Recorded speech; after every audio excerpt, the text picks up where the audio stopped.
and happy Friday.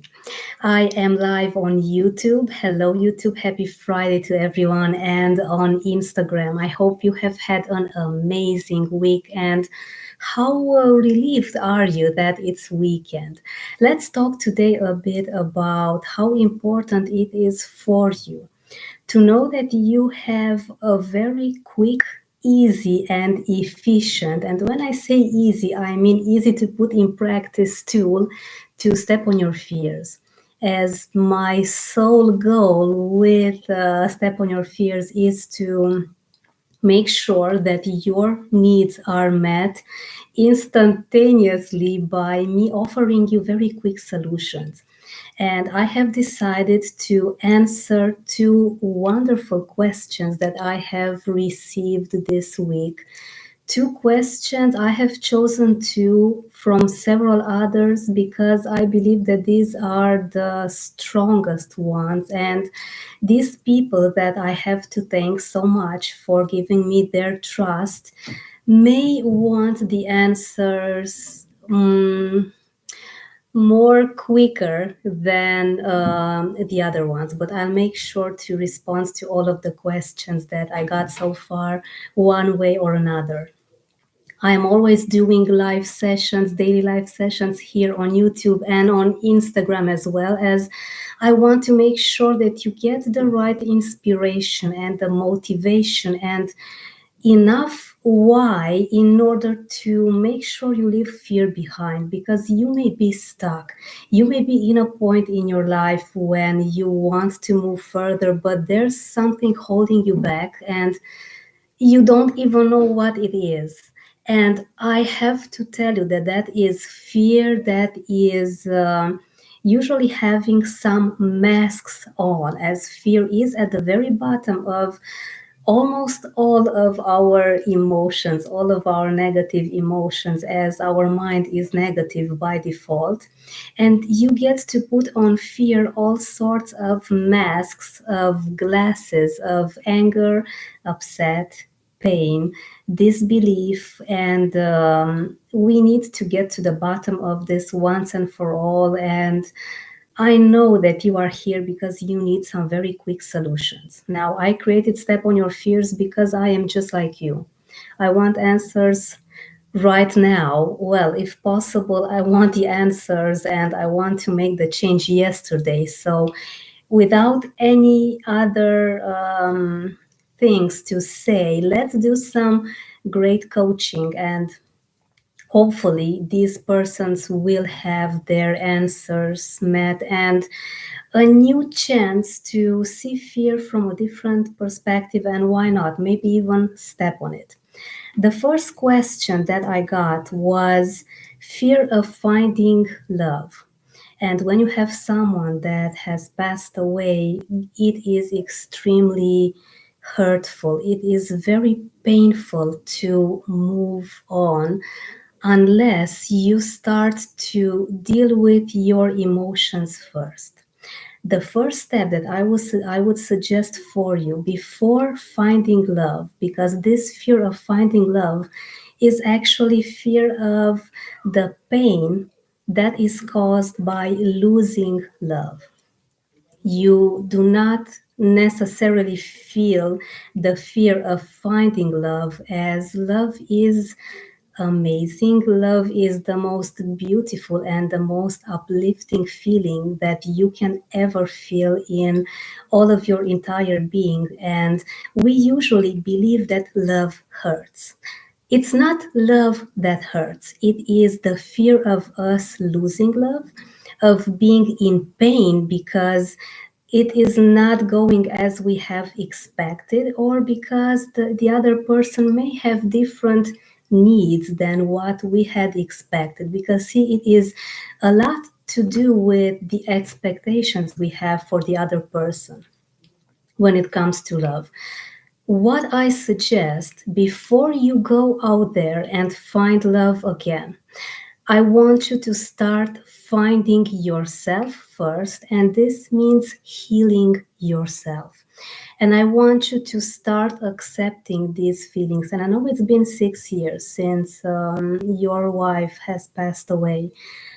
6 years of pain, of doubt, of fear, and a lot more pain than anything else. And I can tell you that I understand and I can relate, as I would be the one that would have maybe 7 years ago some panic attacks, being in a toxic relationship where the other person would want to break up. But I was so caught up, I was so influenced that I could not see myself being alive without the other person next to me. And it took a while for me to heal. And I want you to start healing first. Start healing your heart and your emotions first. And how you need to do this is to make sure that you accept those feelings.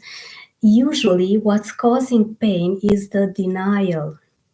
You may be denying those feelings because the rejection, the pain comes when there is this conflict between how you'd like to feel and how you actually feel.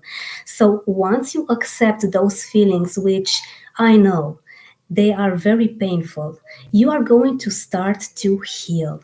And when you do this, I want you to start journaling. Get a pen and a piece of paper and start writing down everything that you feel.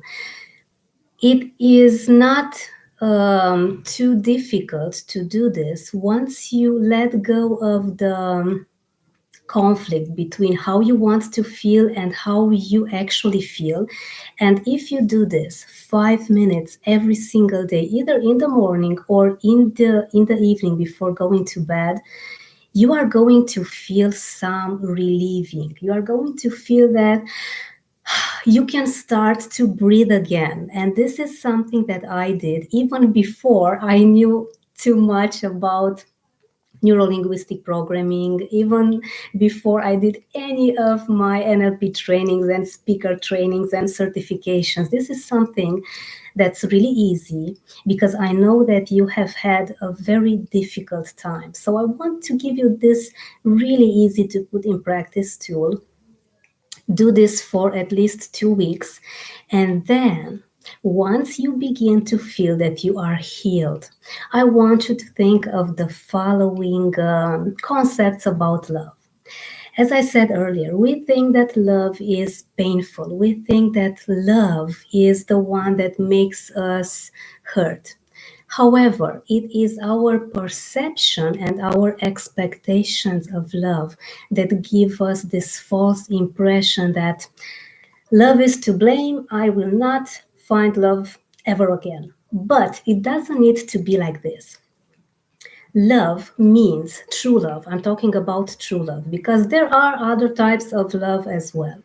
True love means that you accept, understand, and acknowledge the fact that you love the other person exactly as they are without them fulfilling any of your needs.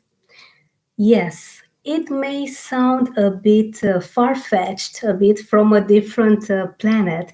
However, this is the only way that you can really feel true love. When you put your needs, your expectations, your desires other on the other person's table, then you are going to be hurt because you want something that the other person cannot give you. However, once you even understand that the other person may be happier without you being in their lives, and it's okay to love them from afar, then you get to experience true love because true love is wanting for the other person to be happy, fulfilled, healthy, satisfied, to be in their best health and wealth without you necessarily being in it. I don't want you to think that you need to be an observer and that's it. I want you to love with passion. Love like there's no tomorrow, and make sure that all of the expectations that you have for the other person, to fulfill them for you, you are the one that gets to work on your inside, to work on your emotions and on your feelings so much that you can call yourself that you are someone that truly loves from their heart, a true, healthy love. And this way, you will never be hurt again. I hope I have answered to your question. This is the first question that I have had. I'll be moving on to the second. Make sure that you let me know if this is the answer you have been looking for. And I look forward to talking to you more about this. And if you have any other questions, when you start putting in practice this advice that I consider that is really affordable, very simple for you to put in practice starting from now, I look forward to hearing from you soon. Thank you for the trust. Now, let's go to the second question. And the second question is something that, again, I can relate to, social anxiety because of being bisexual. And boy, do we know that the society is very judgmental, if not hateful. And I mean this in the most loving way that I can mean this, that I can say this, because the persons that judge us, the persons that look down on us, and that they want to hurt us with their feelings because we may be different, we may have a different way of seeing sexuality or of expressing ourselves. They are the ones that are more hurt than us. They are expressing a cry for help that we could not, unfortunately, help in any way, because there is so much that we can do for other people, and it's time that we start doing everything that we can for ourselves. We need to heal ourselves first before anything else. So I don't want us to talk at all about the exterior that is causing your anxiety, your social anxiety in any way, but rather I want us to talk about you and about how your interior is built. Now, I know that it is difficult when you're not accepted, and I know how much it hurts, as I myself have always struggled to make sure that I am liked enough so that I can participate to groups, to events. I have had this growing up, and school for me would be a burden most of the times, especially high school. I could not seem to fit in anywhere. I did not have a boyfriend until I was 19 years old, and it was a disaster. Why? Why is this happening? The thing is that while you grow up, there are a lot of uncertainties that happen due to all sorts of major or even miniature events that we ourselves as children label. Do we label them wrong? Do we label them right? All of these circumstances. Well, we cannot tell for sure because it's not our place to judge any of the people we have had while growing up or all of the experiences we have gone through. However, lack of affection, lack of love, lack of enough love, as it was in my case, because I needed more love than I was given, and more understanding, can cause a lot of pain while growing up. Now, I want you to think about this in order to solve this social anxiety. I want you to start accepting yourself. As you do this, you are going to notice this magic thing happening, that no one from the exterior is going to judge you anymore in order to accept yourself. And I know this is easier said than done. I know I have been through this, and it's amazing how I get questions of all of the things I've been through. So it's remarkable that I can relate and I can tell you what I did exactly, so you can put this in practice as well. I want you to know that the way that you are right now, all of the feelings that you have are more than normal.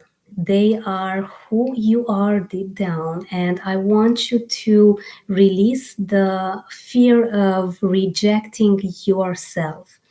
As I said earlier with the other question, because it is similar, there is this conflict of how you would like to feel and how you actually feel on the inside. And I want you to let go of this very strong. Hello, Reko. Thank you so much for joining me. Let me know if you have any questions. I want you to let go of this desire of being accepted by other people and get a journal. Get something to write your feelings down. And this is going to be an exercise that is similar to the previous one, but I want you to know this as well. You are going to have to do an extra step besides simply writing your feelings down in a journal. So, in order to accept yourself, I want you to write down everything you have in your mind, everything that goes through your mind regarding this social anxiety. Even if you have a feeling, even if you have a memory of something that happened maybe 30, 20, 15 years ago, 10 years ago, write it down. And the next step that I want you to do is to take the lessons from that particular event or situation or even person. Maybe you encountered someone that has made you felt in a very low vibrational state. Maybe you had this awful bitter taste in your entire mouth, in your entire body after talking to this person, because we know that words hurt more than knives. Words do hurt more than anything else. So I want you to take the lessons, the positive lessons from each and every circumstance. And I want you to do this. It may take 3 weeks, it may take a month. If you get your schedule in order. And if you commit to yourself to do this, maybe 10 minutes every single day, you are going to notice the difference. Learn from everything that has hurt you in order to evolve to a new level of thinking so that you can start accepting yourself. And even more than that, you are going to see how the society accepts you as well, because at the end of the day, we are what we think. We cannot be more than our thoughts. Now, I want you to put this in practice. Let me know how it goes. I truly hope that this has helped you. Let me know if you have any other questions. And thank you once again for the trust that you have given me to answer your question about fear. I also want to encourage everyone to make sure you visit my website, roxanapopet.com, and get the 7-step guide to permanently conquer your fears. This is an amazing tool that I have built for me, something that's really quick, really efficient in making sure that you get all of the unwanted emotions and feelings out of your system. You put them in a bag, and that's it. You can do this exercise really quick every single day, every single time you need to. It is a visualizing tool that has made some great, amazing success every time I put it in practice. So make sure you test it out. Let me know how it goes, and I will see you tomorrow for another great live session. DM me, direct message me with any of your questions about fear. I would be more than happy to help you, to guide you, as this is the sole purpose why I am doing these live sessions. I hope you have a wonderful day ahead, a great weekend, and I will see you very, very soon. Goodbye, everyone.